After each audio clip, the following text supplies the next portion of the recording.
Hey everybody! I'm here today with a very simplistic driving video on making perfect turns while driving. And this will be a video on doing it like a pro, and it will be an easy lesson.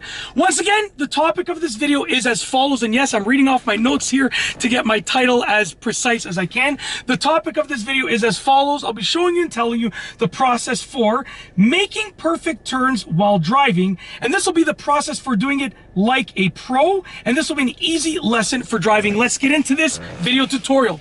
As you can see right here, I'm actually pulled over on a side street. There are essentially four aspects of making perfect turns while driving. So just give me a moment. I'm going to get to a turn over here, and then I'll show you how to make a perfect turn. The first aspect is your starting position. Okay, so I'm actually filming this in my neighborhood on a side street, on a couple of the side streets. So if you see me waving to people or something, then it's just because they're my neighbors going and walking their dogs and stuff like that.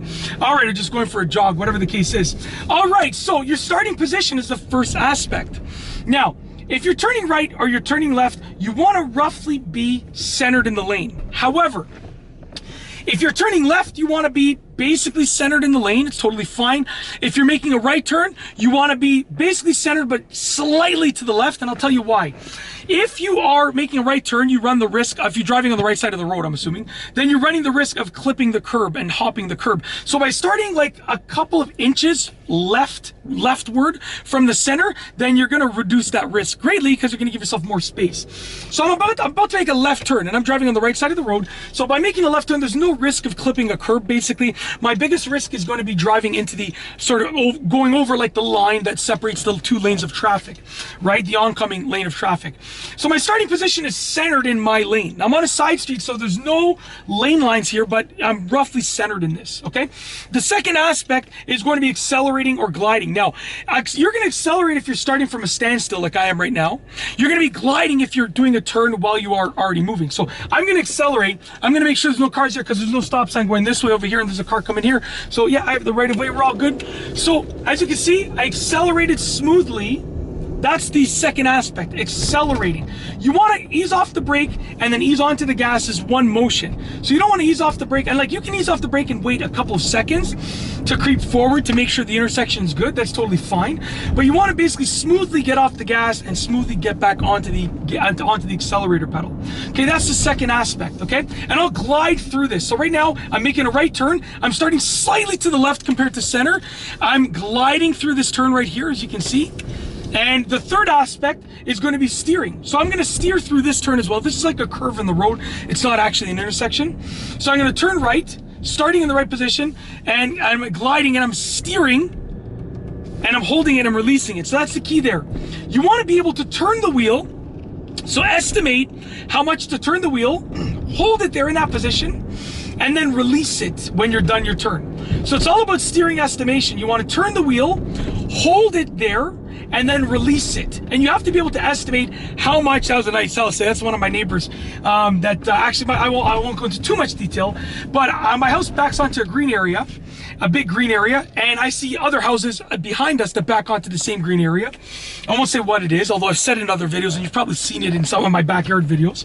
But that's actually a gorgeous house, and our houses kind of see each other from the backyards that we just drove by. Anyways, yeah, and he's got some sick cars. I've seen, I don't know what the situation is, but I see him driving the cars. Sometimes they're there, sometimes they're not there. They're not in the garage. So I don't know what, you know, if he owns like a car rental business or he owns a car dealership. I'm not sure. I haven't talked to him, but he's got some sick cars. I've seen the Mercedes. I don't know what it's called. I think it's called the SLS, I believe. SL 550S, that really cool looking one that's got the crazy doors. I've seen a Ferrari there before. Yeah, pretty cool. Anyways, so if by any chance you're my neighbor and you're watching this, man, props to you. I gotta talk to you when I see you in person. I will see you driving those cars. Anyways, watch as I make this turn. I'm gonna let this car go over here. I'm gonna make this turn. I'm going to turn the steering wheel, hold it, and release it. It's all about steering estimation. So just give this guy a second. Oh, you're coming a little bit close, buddy. Coming a little bit close there, buddy. Whoa, whoa. See? He should have started it from a better position right there. A little bit too close to my car. My heart was beating. Anyways, watch as I steer through here. Steer, hold it, and slowly release it. It's all about steering estimation. Very simple. The fourth aspect over here. Wait, Dutch, what's happening? That's my other neighbor, Decimo. Decimo. He was actually, fun fact, Decimo in Italian means like, 10 means 10. 10. He was the 10th child out of his siblings. That's why they called him Decimo. Very fun fact. And he's like, I think he's like 70. I think I want to say he's like 76 or 77. He still bike rides every day. Crazy. It's amazing. Anyways, the last aspect is the ending position. So once again, a curve in the road over here. I'm going to steer and watch as I choose I'm choosing my ending position now, so I'm releasing it according to that. Very, very simple. You want to make sure you choose your ending position, and once you've chosen, I'll do the same thing over here. Once you've chosen your ending position, I chose it right there, I'm releasing my steering wheel according to that ending position. So it's very, very simple. Essentially, in order to make perfect turns and make turns like a pro, you have to do those 4 aspects. Number 1 is your starting position. Number 2 is acceleration or gliding. Number 3 is steering properly. And number 4 is your ending position. Once you've sort of done those 4 aspects, then essentially you can, you're able to make turns like a professional driver, and yeah, make perfect turns as perfectly as possible. And that's it. Now I'm arriving home over here in my driveway. Yeah, gonna do some more videos in my driveway over here and get some water because I'm super dehydrated. That's it. If you like this driving tutorial, please be sure to give it a thumbs up. Let me know what you think. I gotta move. Actually, I can't do videos here. Look at the sun. That's better. A little bit better. Anyways, if you like this video driving instructional tutorial, please be sure to give it a thumbs up. Let me know what you think down below as a comment. And of course, be sure to subscribe for more great videos just like this one. And that's all I have for you today. Thanks for watching.